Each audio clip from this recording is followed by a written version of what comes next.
Imagine waking up at 5:30 a.m. before the rest of the world. The sky is dark, the air is slightly cool, and you feel a breeze along the hairs of your arm.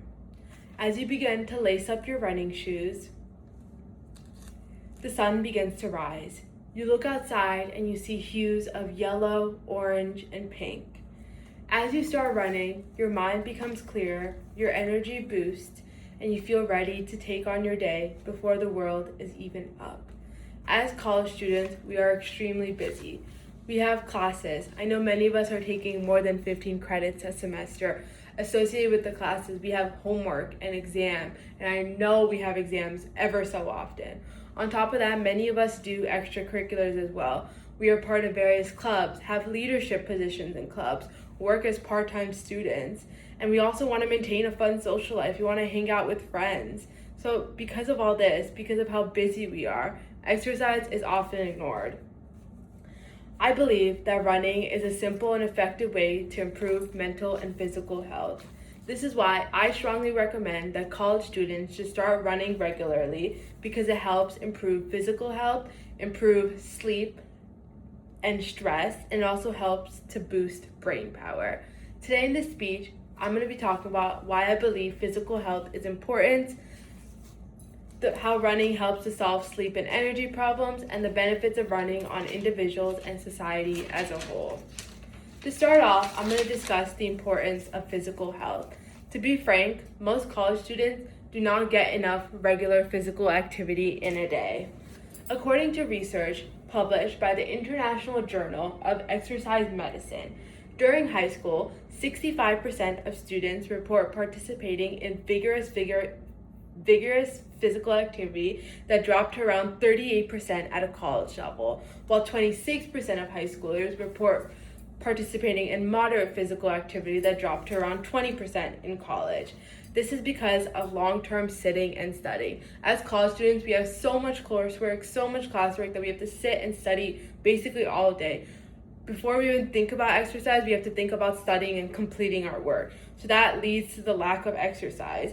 In addition, there are fewer structured programs to stay regularly exercised. In high school, we had blocks or periods where we had regular fitness, like we would have physical education or a gym today. But in college, it's hard to do that. I, like many students, didn't even know IMs was a thing, and we could participate in IMs until later in my college career. And the co-rec is a far, far walk from where I live. So making sure to participate in physical activity gets tougher as the semester goes on.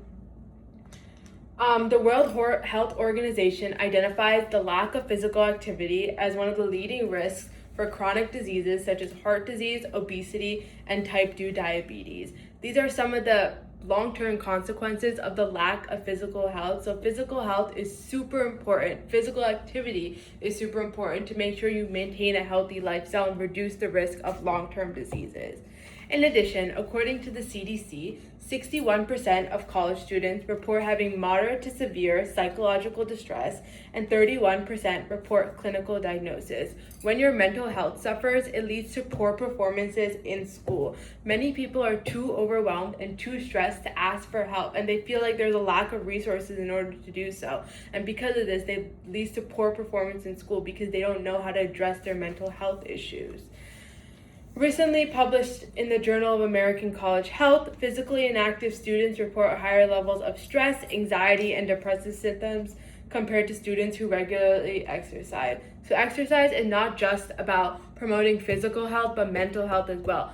Healthy and active exercise helps promote a mentally healthy lifestyle. You need exercise to be mentally stable and mentally healthy. So to support that, running is one of the most effective ways of exercise because it benefits every single part of your body. In a study published by the Progress in Cardiovascular Diseases journal, it found that runners have 30 to 40% lower risk of all cardiovascular mortality and a boost of life expectancy by about 3 years. Running helps strengthen your heart, it improves lung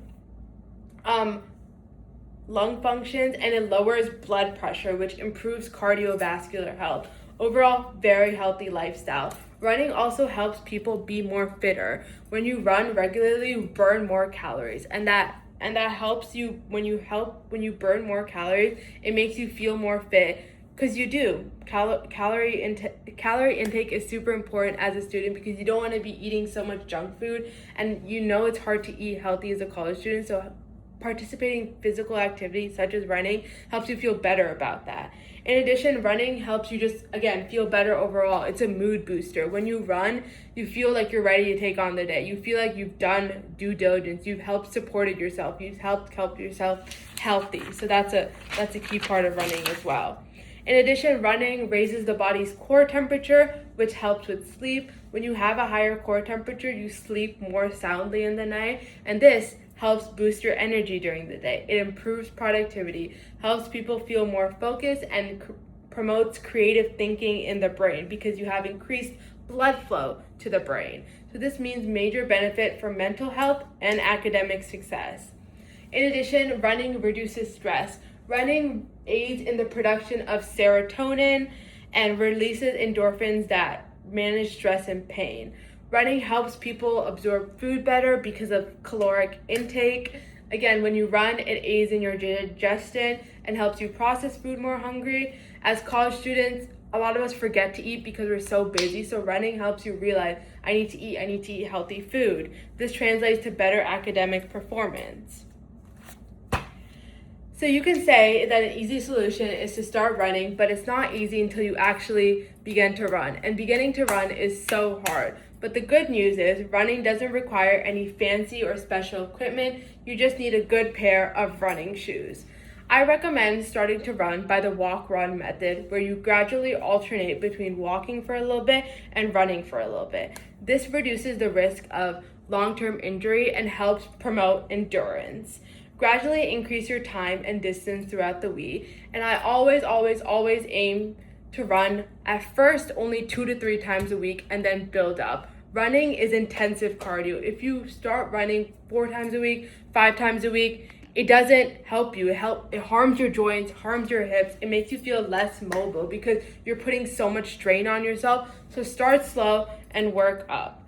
A study published in the British Journal of Sports Medicine found that beginner runners who followed training programs experienced fewer injuries and helped boost their long-term participation compared to runners who increased their time and distance too fast. In addition, get support from others. Run with friends and families. Purdue has a run club on campus, so consider participating in that. Those are groups of runners who want people to run. They want to help people find their passion in running. In addition, running benefits society as a whole.